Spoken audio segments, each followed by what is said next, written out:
started. This for a first namer for all the Cholim of Klal Yisrael, and also the Cholim who were injured in the terrorist attack in North Tel Aviv today earlier. Yes, You're a first namer for. Anyway, so continuing with the theme of the 3 weeks, 9 days, where we reduce our simcha because of the sad and tragic events that happened in Jewish history, culminating on Tisha B'Av, which was the destruction of the first and second temples. One thing I was thinking about earlier is that, so I just lost my thoughts for a sec, that we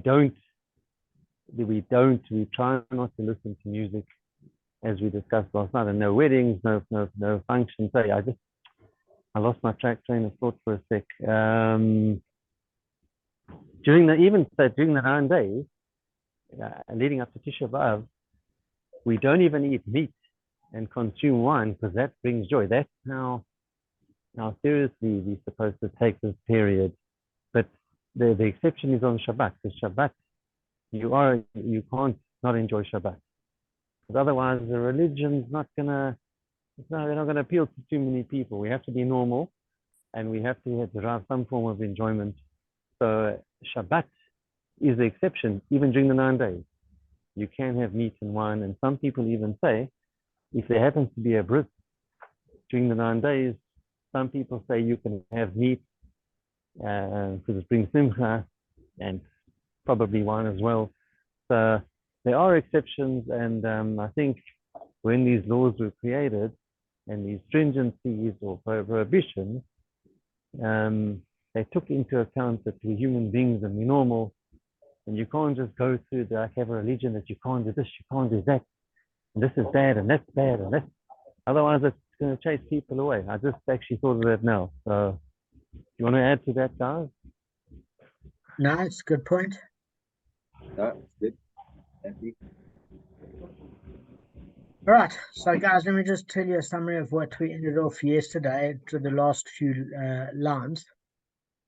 And that Rava redefined Rav's ruling, because Rava said that regarding any case where the defendant admits that he swore falsely, regardless of whether he had claimed and sworn that the deposit was lost, or if he had claimed and sworn that it was taken by a thief, Rav did not say that his oath exempts him from payment, since it's written explicitly in the Torah regarding one who confesses that he must pay the principal and the surcharge of 1/5 and the asham offering.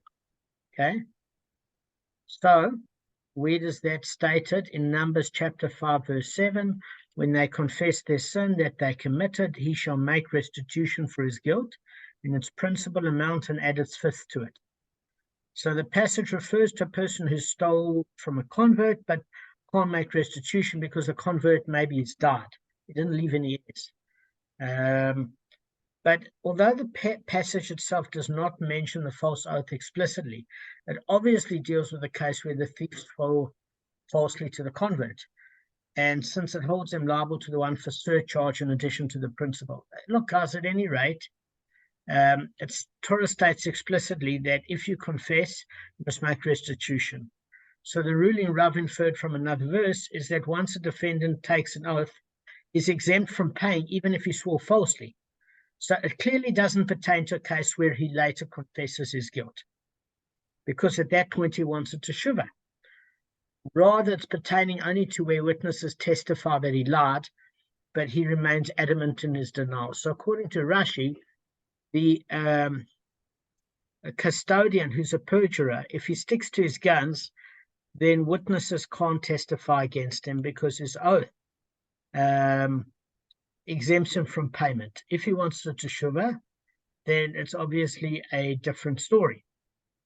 Furthermore, regarding a case where the defendant claims that the deposit was taken by a thief, not that he said it was lost through an incident where the sheep was taken by a wolf, but was taken by a fellow human being, and then witnesses come and testify that he himself took it, Rav also didn't say that this oath exempts him from payment.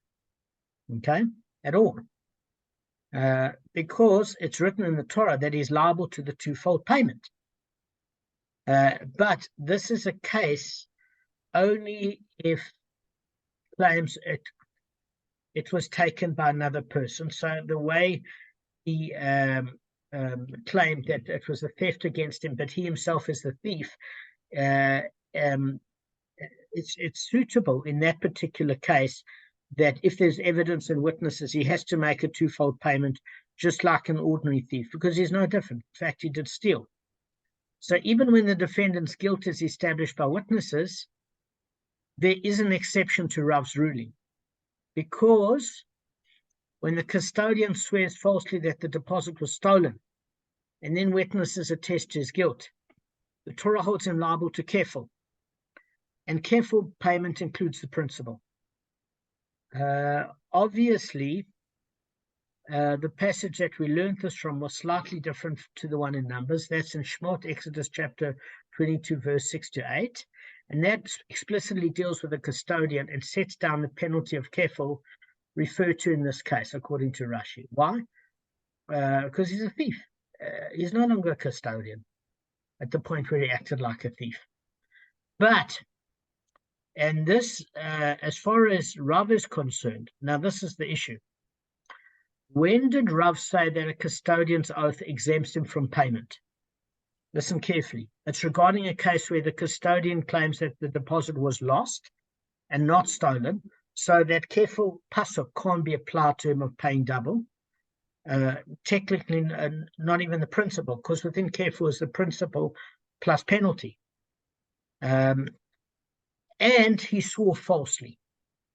So, if he doesn't decide to confess and get a teshuvah, and witnesses come and testify to his guilt, nowhere does the Torah impose a payment upon him, and accordingly Rav interprets the verse, and its owner shall accept the oath, and the defendant shall not pay, is teaching that once the defendant has sworn that the item was lost in an incident, he can't be held liable to pay. Okay, so Rava has thus reconciled Rav's ruling with both the Mishnah in the 103rd Daf guys, and that Rav Huna cited and the brisa that he himself cited. So in other words, it goes where it reconciles Mishnah, Rav Hamnuna, and the brisa. It reconciles all three according to this opinion. So the Mishnah doesn't contradict Rav at all, because we were saying up until this point, every time Rav had an opinion, but our Mishnah says different, but our Mishnah says different. Because it deals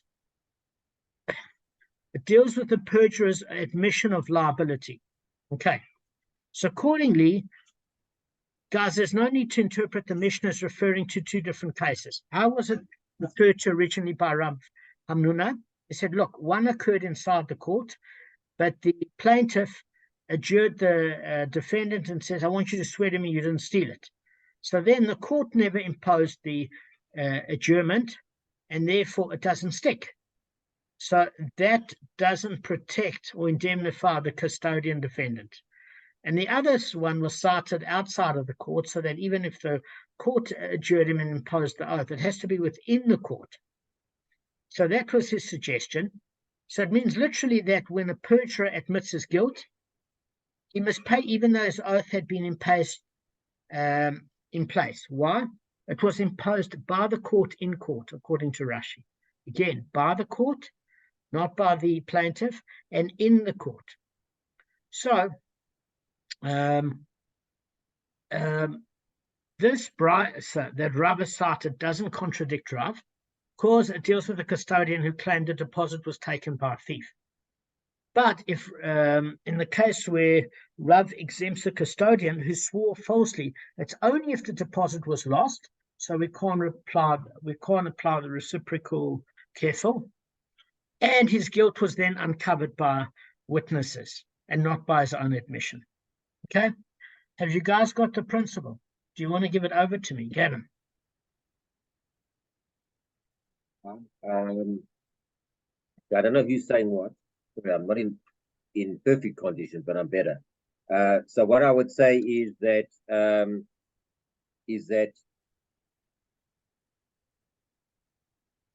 just bring me up to just tell me what you're talking about again, and I'll tell you. Sorry, I do know what's going on. Okay, now I know. I'll Sorry, tell you what. I've I'll just let gone you. blank.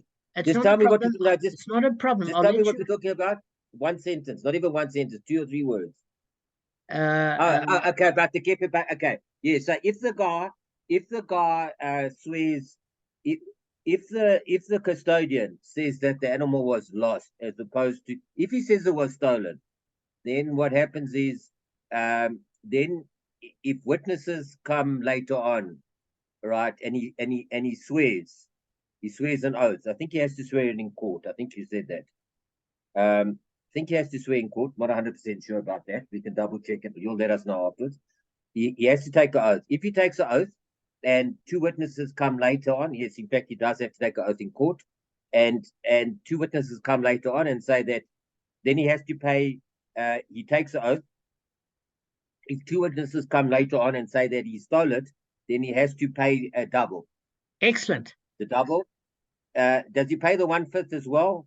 No, it's not an ashram. It's not. He doesn't pay the 1/5. Why He not? doesn't pay the ashram or the 1/5 because it's not a tshuva. Excellent. So Gavin said 2 things that were perfectly accurate. Number 1, if the custodian swore falsely and said the animal was stolen from him from a human thief, then we can use the pasuk of the careful payment regarding a thief and apply to him since he acted like a thief, and therefore he pays double.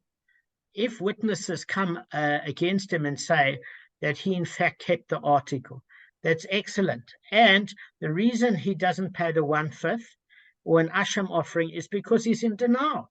It's only when 2 witnesses went against him that he has to pay the double, because we say that whenever somebody admits, they only have to pay the principal, technically, before he aggravates the court. But even afterwards, we learned a case where, in fact, there's the principal, there's the careful payment in asham. And we said that within the kefil and the asham is to Hashem, and within the kefil, that 1/5 surcharge is within the kefil because he's paying the principal and the same value of the principal, which is more than 1/5 actually. It's 100% of the principal, not 1/5 of the principal. So Gavin is completely right. Now, when does the oath, according to Rav, protect the custodian? Arthur, when does it protect the custodian? I want to also Arthur. No, it's fine. Go ahead. I didn't realize you asked me for a minute. When does the oath protect the custodian? Yes. Okay. No, sorry, the guys back. I know this. When he takes it out of, when he's actually not in the court. I think it's when he hasn't gone to court, and was it when he says Amen? When it's not in court and he says Amen at the end. Now you're getting yourself in worse trouble. Let me tell you why. Let me tell you why, mate. This is a very important principle. The worst thing the plaintiff can do is adjure the custodian, because the court actually protects the custodian. Because once the matter is closed in court, he can't retry the case, the plaintiff.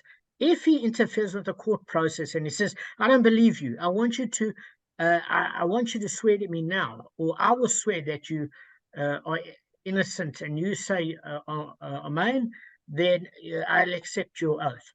Now the problem is that the court has to adjure him, but because the plaintiff, if the court adjures the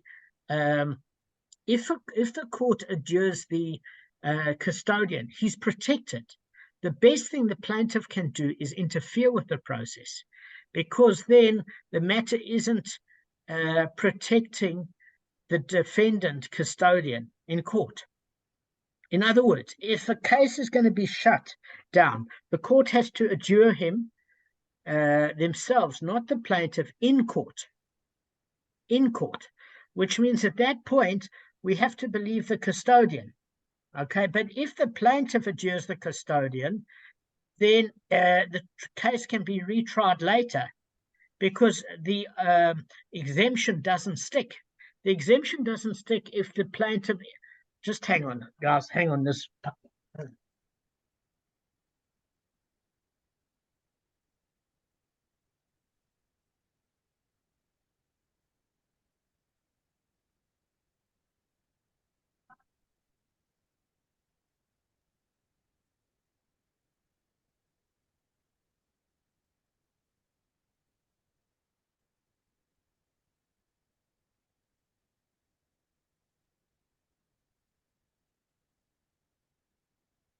Okay, so that what protects the custodian is the fact that the court adjures the custodian with an oath, and it's done inside the court. Then it's too late. The plaintiff has to believe him, and the case can't be open even if witnesses come later. So Rav Hamnuna turned around and said, look, we are saying that the only reason, according to Rav, that this person can still be hammered, if it comes to light that he's done wrong, is if the oath really never took hold in terms of a protection, which means either it was done outside the court or the plaintiff interfered and adjured the defendant instead of the court doing it. Which, by the way, is the best thing the plaintiff could do because it doesn't exempt the custodian from being hammered later. Okay, that's number one. Number two is that if the custodian says that it was lost and witnesses come later, and he's adamant and he doesn't want it to teshuva, then in that particular case, we have to believe him if the court adjures the custodian and it's done inside the court. So in fact, in the case, if the custodian really wants to be wicked, he does a false oath and he says it was lost. Then if witnesses come against him, and he's in denial and he doesn't want to teshuva, he's actually off the hook for payment. Okay, so those are the two circumstances. If he admits it himself, or if it's a case of theft, he's got a problem. If it's a case of that it was done outside the court or the plaintiff interfered and he wasn't adjured properly, he's got a problem. Does that make sense? Okay. Now, let's go into the next piece.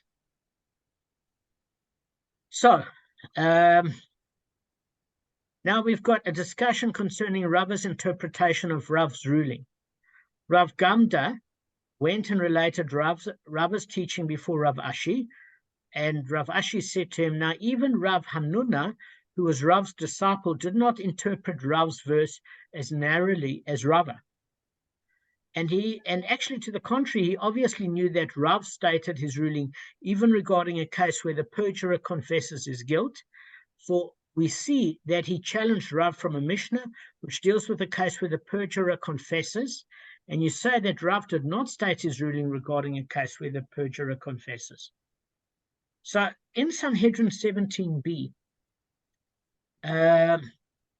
whenever teaching is prefaced, and it says it was said in the Academy of Rav, it means it was related to Rav Umna.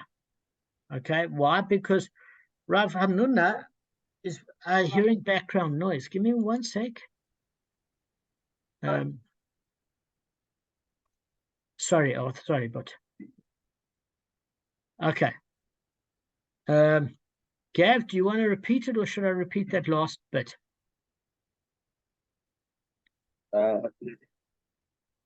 I am listening again. Same thing. I've just gone blank. Just tell me what you just said, and I know what you said about the court. I just want to see if you said anything after that. You were just explaining to Arthur about the fact that it has to happen in. You want me to explain that part? No. I'm adding a new part. What you just said now. Yeah. What is the new part? Just give me just a brief description along. No. I'm going to say it again for everybody because I have a feeling nobody really heard. No, I did actually hear, but I've gone blank now. Sorry, say it again. Rav Gamda went and related Rav's teaching to Rav Ashi, And Rav Ashi said to him, even Rav Hamnuna, who was Rav's disciple, did not interpret Rav's ruling as narrowly as Rava. And to the contrary, he obviously knew that Rav stated his ruling even regarding a case where the perjurer confesses his guilt. So what is said here is Rav is turning around and saying that Rav says that even if the person admits their guilt, they're exempt from payment if the oath was adjured by the court. So afterwards, they still don't have to pay. And what we are saying is that Rav Hamnuna was Rav's disciple, and he saw it in a broader context, okay? And he challenged Rav,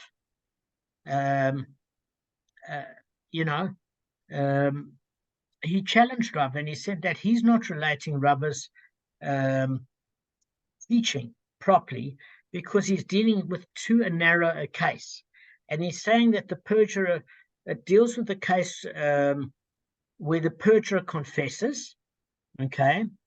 And in other words, Rav Hamnuna must have heard from Rav himself that the defendant's oath exempts him from payment even when he subsequently confesses. Otherwise, he wouldn't have challenged Rav from the Mishnah and statement that if the defendant would retract and admit his guilt, he'd be liable.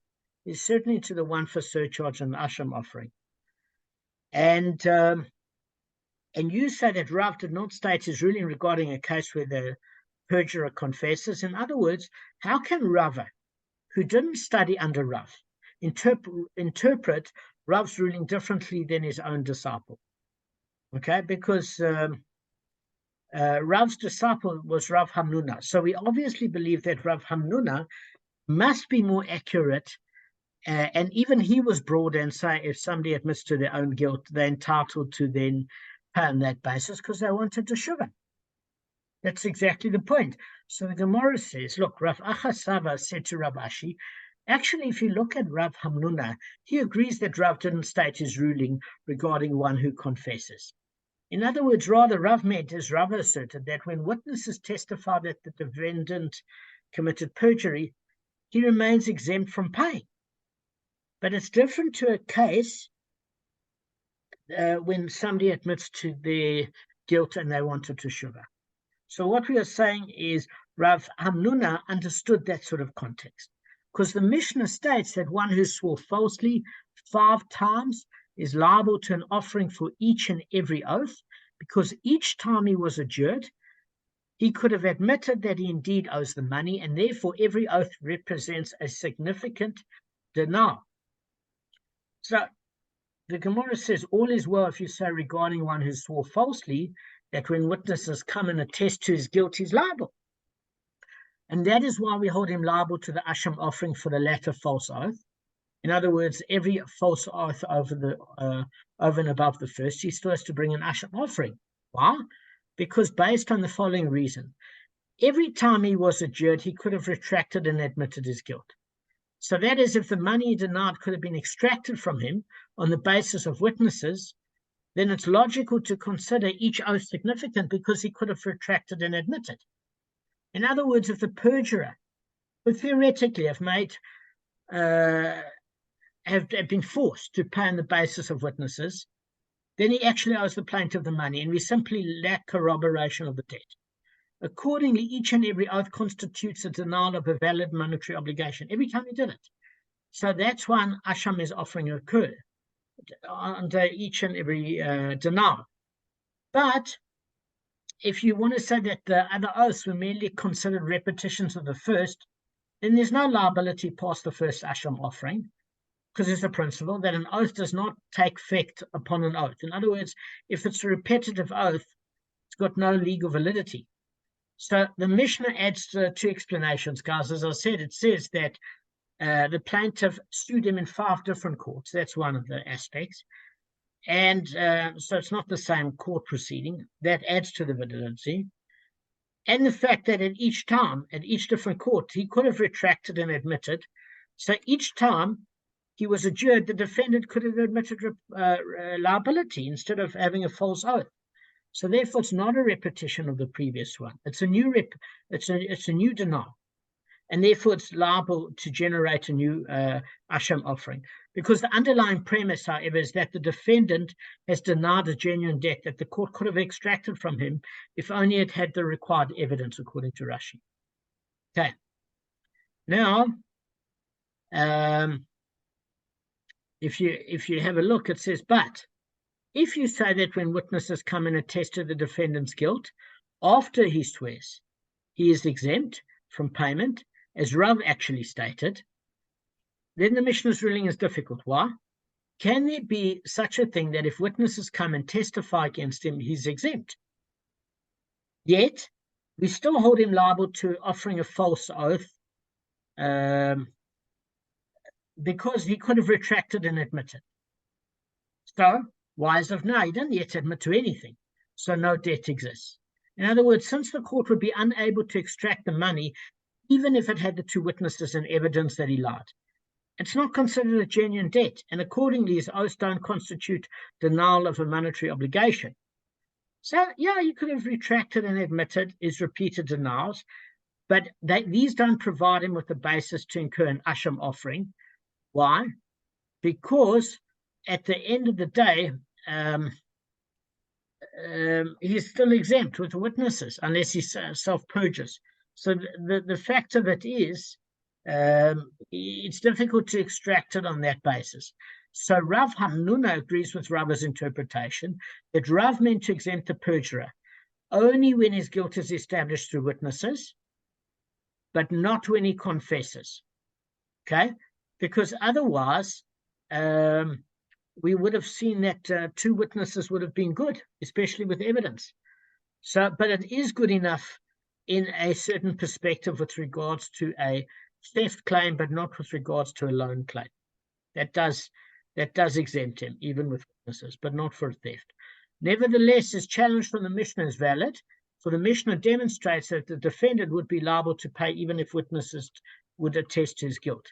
In other words, that's why Rav Hamnuna had to interpret the Mishnah as dealing with two separate cases. Either the plaintiff got involved and said, I adjure you, and you need to say amen, and therefore the court never issued the false oath proceedings with the Torah scroll using Hashem's name and various warnings, etc. And therefore, at that particular case, it wouldn't have provided any exemption because it never went through the court process. Nor, on his other explanation, was it that it was held inside the court, even if it was done by the court. So either way, it wasn't a protection for the custodian to exempt him if witnesses came to light afterwards with regards to a theft. So, according to the current interpretation of Rav Hamnuna's challenge, we see it differently now. Rav and Rav Ashi misunderstood Rav Hamnuna. They assumed that since he challenged Rav from a Mishnah that mentions the defendant's liability upon his own admission of guilt, he must have understood Rav as exempting the defendant even when he subsequently admitted to his liability. So Rava therefore sets out to prove that Rav didn't state his ruling in all cases, and Rav Ashi objected to Rava's presumption that he had a superior understanding of Rav's ruling, then rather Rav's answer fulfilled Rav Hamnuna, right? So Rav Acha Sava said, hang on a second, Rav Hamnuna actually understood Rav's ruling perfectly well. Why? Same as Rava. Because his challenge is valid, but he said in the case where somebody wants a teshuva, he's chosen to give up his exemption from payment because he wants to do the right thing spiritually. Okay, now we've got 7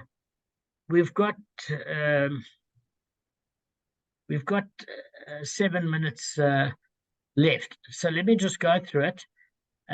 Arthur, you look a little strained. Are you speaking to the client, I'm assuming? How much is absorbed? Talking to someone. You'll have to read him. In case it's the client. I hear. I don't know what he said, if he's at home or not. All right. Do you think we should call it at this point? Because I think Arthur's not really with If it. he's with his son, but he could be with his son. No, he's at the hospital. Is he at the hospital? Yeah. Arthur, are you with your client? Should we call it now?